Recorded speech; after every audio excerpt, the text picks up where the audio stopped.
Shalom Bapak Ibu Saudaraku yang dikasihi Tuhan, sukacita kita dapat kembali berjumpa untuk melanjutkan seri bagaimana murid-murid Tuhan Yesus 2000 tahun yang lalu menantikan janji Tuhan, yaitu pencurahan Roh Kudus. Sebelumnya mari kita bersatu di dalam doa. Tuhan Yesus, kami memohon hikmat-Mu atas setiap kami yang akan memberikan pemahaman yang benar tentang kebenaran firman-Mu, yang oleh karenanya kami semakin hari semakin serupa dan segambar dengan Tuhan Yesus. Karakter Kristus menjadi nyata dan menjadi keindahan bagi orang-orang di sekitar kami.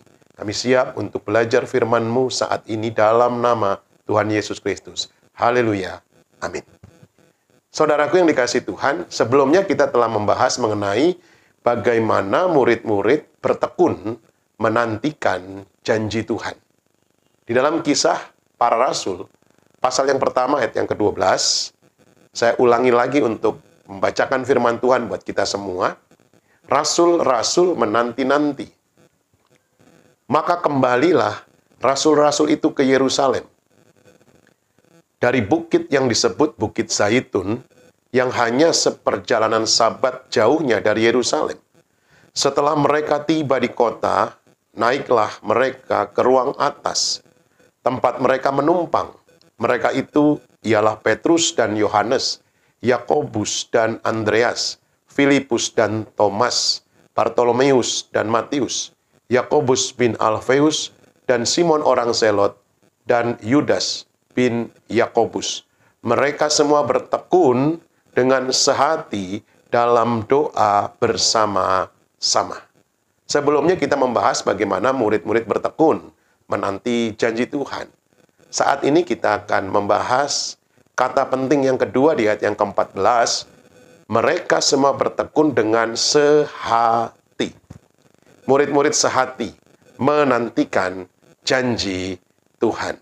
Saudaraku yang dikasihi Tuhan, perbedaan sejatinya tidak terelakkan. Masing-masing orang memiliki pengetahuan, cara pandang, pengalaman, dan tingkat kedewasaan yang berlainan. Namun, tidak semua perbedaan harus berujung pada perselisihan. Saudara, murid-murid yang berkumpul memiliki latar belakang masing-masing. Dari 11 murid yang tercatat, mereka punya cara pandang masing-masing. Mereka punya pengalaman masing-masing bersama dengan Tuhan. Tetapi perbedaan itu tidak berujung kepada perselisihan. Justru Alkitab mencatat mereka sehati. Saudara, perbedaan itu adalah netral. Perbedaan bisa menjadi sebuah kekayaan sekaligus persoalan. Yang menentukan adalah sikap yang benar terhadap perbedaan. Milikilah sikap yang benar terhadap setiap perbedaan. Saudaraku, murid-murid sehati. Apa arti sehati? Sehati ialah seia sekata. Sehati, satu hati, bersepakat, searah, seperasaan, sepikiran. Oleh karenanya ada istilah sehati, sepikir. Saudaraku, teologi yang kita pelajari haruslah menguasai hati. Sehingga ketika menguasai hati, dengan pemahaman yang benar, akan pengenalan firman Tuhan, akan menentukan aksi kita. Kalau hati kita sudah dikuasai oleh firman Tuhan, maka aksi kita, tindakan kita, akan menjadi tindakan yang senantiasa memuliakan Tuhan. Saudaraku, murid-murid sehati. Apa arti sehati ini? Sehati adalah ajakan untuk bersatu. Di dalam 1 Korintus 1 ayat yang ke-10, ini adalah nasihat Rasul Paulus kepada jemaat di kota Korintus. Tetapi aku menasehatkan kamu, saudara-saudara, demi nama Tuhan kita Yesus Kristus, supaya kamu seia sekata, dan jangan ada perpecahan di antara kamu, tetapi sebaliknya supaya kamu erat bersatu dan sehati sepikir. Saudara, sehati adalah ajakan untuk bersatu. Ini adalah model kehidupan yang mempunyai satu tekad hati untuk mempertahankan persekutuan. menunjukkan satu kehidupan yang mau mengharmonisasi setiap orang di dalam persekutuan sehingga mempunyai suara yang lengkap, suara yang harmonis. Bagaimana agar kita sehati sebagai satu ajakan untuk bersatu? Mari kita belajar menyoroti setiap manusia memiliki kelebihan yang Tuhan anugerahkan. Dengan kelebihan yang Tuhan anugerahkan kepada masing-masing kita, mari jadikan perbedaan itu menjadi satu kekayaan. Mari belajar mengapresiasi hal-hal yang baik dari setiap pribadi yang ada. Saya percaya bukan sesuatu yang mudah bagi 11 murid saat itu untuk sehati.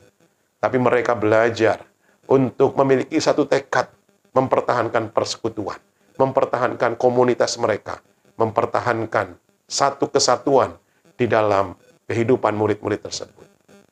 Yang kedua, apa yang dapat kita pelajari mengenai arti sehati? Saudaraku yang dikasihi Tuhan, sehati adalah sebuah larangan untuk berpecah. Jelas tadi di sana dikatakan, Rasul Paulus menasehatkan jemaat di kota Korintus untuk seia, sekata, dan jangan ada perpecahan. Kita tahu bersama, jemaat di kota Korintus mengalami perpecahan. Membanggakan para pemimpin mereka. Aku pengikut Petrus, aku pengikut Apolos. Ada perpecahan di kota Korintus. Saudaraku, sehati adalah ajakan untuk tidak berpecah. Larangan untuk berpecah. Jangan ada perpecahan. Perpecahan terjadi seringkali karena orientasi dari manusia berubah kepada manusia, bukan lagi kepada Tuhan. Saudaraku, agar kita tidak berpecah, mari kita menganggap orang lain lebih utama di dalam kehidupan setiap kita. Sebagai contoh di dalam pelayanan. Dalam pelayanan, apapun tanggung jawab pelayanan kita di gereja, kita harus menjadikan orang lain lebih utama. Semua punya peran, semua punya tanggung jawab. Ketika salah satu tidak melakukan dengan baik, maka akan berpengaruh kepada keseluruhannya. Bisa menimbulkan perselisihan, bahkan bisa mengakibatkan perpecahan. Sehati adalah larangan untuk berpecah. Kenapa Tuhan melarang ada perpecahan ketika murid-murid menantikan janji Roh Kudus? Perselisihan, pertengkaran, perpecahan adalah tindakan sia-sia di dalam Kristus yang akan menghancurkan kesaksian baik yang Tuhan telah nyatakan di dalam hidup kita. Kalau kita mengalami perpecahan, justru kesaksian hidup kita menjadi batu sandungan.